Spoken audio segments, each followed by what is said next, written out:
Okay, this week is Chocolate Week in my Food and Culture of Hispanic World class, and I'm going to ask my students to experiment a little bit with old chocolate recipes. The one I'm working with is one I've experimented with before. It comes from a treatise from 1631, and I'll post information about it in the information on the video. But the recipe is kind of a mixture of what ingredients that would have been available in the Americas, but the writer was a Spaniard who was writing for a Spanish audience, and so he also threw in some ingredients that perhaps would not have been available in the Americas at that time. So let's take a look at what we have here. I've scaled it down massively. So what we have here are 25 cacao beans. I have here about 1 gram of cinnamon. I've got a few petals of dried rose, 1 pod of star anise, and some achiote, a natto seed. Okay. Over here we have some almonds and some hazelnuts. These are old world fruits that would not have been available in the Americas. Also, the roses are a Spanish substitution because the ingredient that would have been used in the Americas was not available in Spain and incredibly hard to find here. I haven't been able to find it. Then we have some chile guajillo. Last time I used ancho, and this time I thought I would try some guajillo. Calls for a little bit of vanilla. And normally you would do all of this in a metate. I do not own a metate, which is a big lava stone. I have a molcajete, but I think I'm actually going to use a food processor because the molcajete is a lot of work. So we're going to start by toasting the chocolate beans. All right, so these are probably good enough. See how they're a little toasted? I didn't get them black all over. They probably could have gone longer, but I was worried about burning them. So now, what I'm going to do quickly is toast these.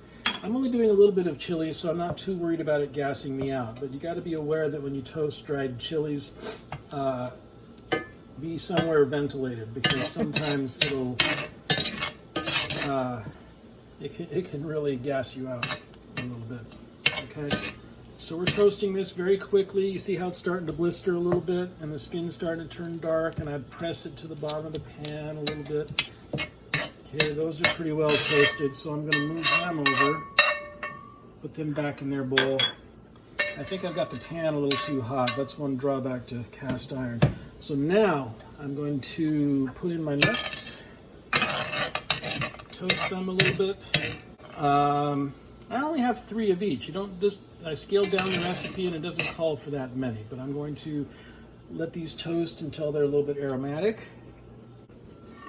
All right, so these are toasted. I'm going to put them in their little ramekin, and now I'm going to toss in the star anise and the little bit of cinnamon bark. I'm going to let it go in until it starts to get a little aromatic. Okay, now it does not take terribly long to toast the roses, and you probably aren't supposed to anyway, but I do. So I'm going to toast the roses as well once these have toasted a little bit. Oh yeah. Oh, they're starting to get fragrant now. You smell that, Erica? Mm-hmm. All right. So now I'm going to toss in this stuff and just let it toast for a second or so. I've got the equivalent of 2 rose buds in there. All right. So I just got a hit of that rose. That was really nice. Okay, now I'm going to put it all in here and we'll go on to the next step. All right, then the next step is we have to get the husk off of the chocolate. And it's pretty easy just to do it with your fingers. And here are the nibs in here, and we'll just set them aside. All right.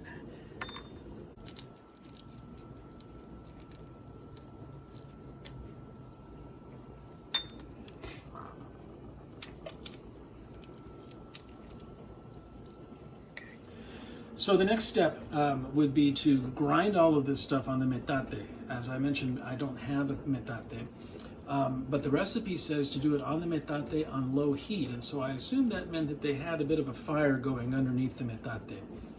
And I just don't have the capability of doing that with my molcajete, and I don't have a gas stove. So it's, but basically the idea is you grind and the heat eventually brings the oils out and it turns into this kind of a mass, and then they set it on a banana leaf and let it cool, and it becomes a little tablet of chocolate. So I'm not going to be able to do it quite that way. Hopefully what I do end up doing will turn out pretty good. So I've got my my cocoa nibs. I've got my chile that's been toasted. I've got all my other ingredients that have been toasted. I don't have real vanilla pods, so I'm using vanilla extract. And we are going to add some sugar. So we're going to do it in the food processor. All right, and I have my little my single serving juicer thing for this. Is probably the wrong attachment, so I'm doing everything wrong, but that's all right. We're going to do the chilies first, just to get them nice and powdered. All right, and then I think what we're going to do is we are going to add all this stuff. What stuff?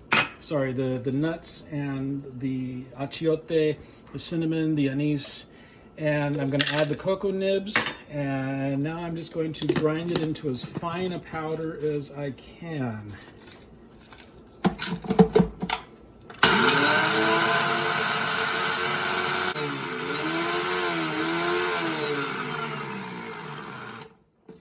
Take a little look at it. Ooh. So we can see that it's getting moist from the heat and the oils coming out. Ooh, smell that. Ooh. All right, so we'll try this for. Actually, you know what? I'm gonna add the sugar now. Why not? Grind it all together. I'm losing all my cocoa on the counter here.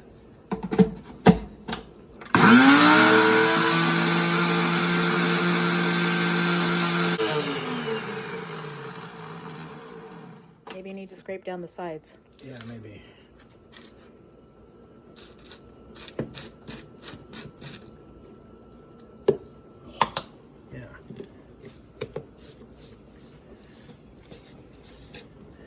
It is starting to clump together, so just all the grinding is bringing out the fat in the cocoa nibs, and unfortunately I'm not going to be able to make a nice little tablet like I'm supposed to. All right, now, hold on a second. Holy crap! Wow. It's turning into a nice little paste, isn't it? Yeah, it is turning into a nice little paste. I was thinking of adding some water just so I could get everything out of here. So this is not in the recipe, but I'm going to add... Straying.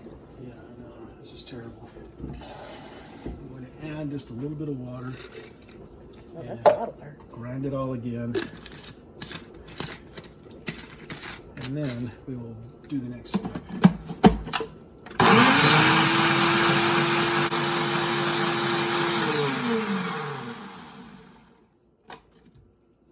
All right, and that's what we have.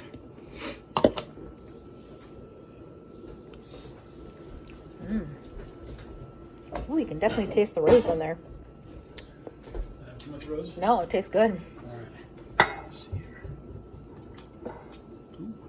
All right, so I'm going to add just 2 more cups. You got to get all that goodness in there. I'm going to.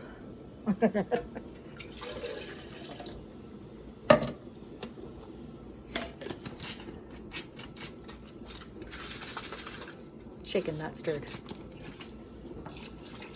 that, and then I'll go for 1 more cup of water.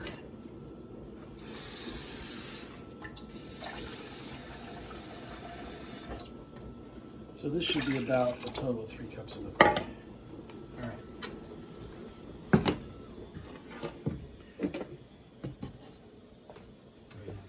So what I've done is I've added, there's basically 3 cups of water, essentially. I've added it to the pan. I'm going to add about a teaspoon, about 3/4 of a teaspoon of vanilla.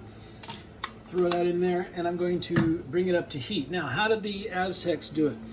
They would do it cold sometimes, and if it was good quality cocoa, they would whip it with a what's called a molinillo, where they would pour it from one glass to another receptacle, back and forth, a ton of time, and that would aerate it. It would make this foam, and the foam was considered part of the pleasurable experience of having the chocolate. I don't have a molinillo. I'm horribly underserved with implements, but and they could have it warm, they could have it lukewarm, they could have it cold, and I'm going to warm it up a little bit. I'm going to heat it, and as it heats, I'm going to use a whisk to just kind of froth it into shape, and we'll come back in a minute and see how it goes. So it's coming up to a boil. I'm going to turn the heat down, froth it a little bit. You notice the color has a slightly reddish tint. That's from the annatto. And the instructions just said add enough until it gets the color you want. And I'm not quite sure how deeply red they would have had it back in the day, but this is definitely hot enough. So now we're going to put it in some cups.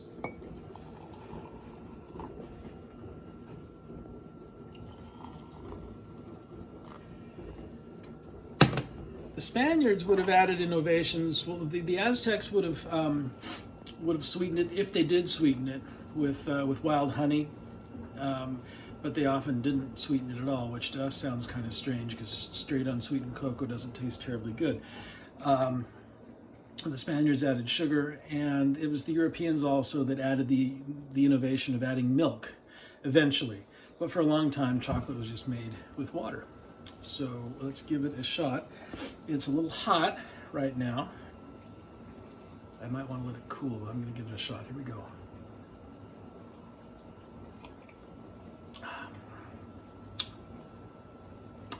All right, this is pretty tasty, but the real judge has to be my wife. Okay, this is my wife and camera woman, and she's going to attempt her taste of it now. Ooh, it's good. Yeah? Yeah. Yeah. All right. Went in for a third sip. It's quality stuff. Yeah, last time we made it, you said it had a lot of anise, and this time it didn't seem overly anise flavored. Yeah. Yeah, it's pretty good. Good. So there you have it. My take on an early Spanish take on Mexican chocolate. And it turned out all right. It's not something I would drink every day necessarily, but as far as experiments go, it's very interesting. It gives you kind of an idea. You have the chiles in there that you don't normally expect with chocolate. You've got annatto, you've got anise, you've got cinnamon, you've got vanilla, and the almonds and the hazelnuts. All that combination into this one wonderful brew. So there we go. Have at it.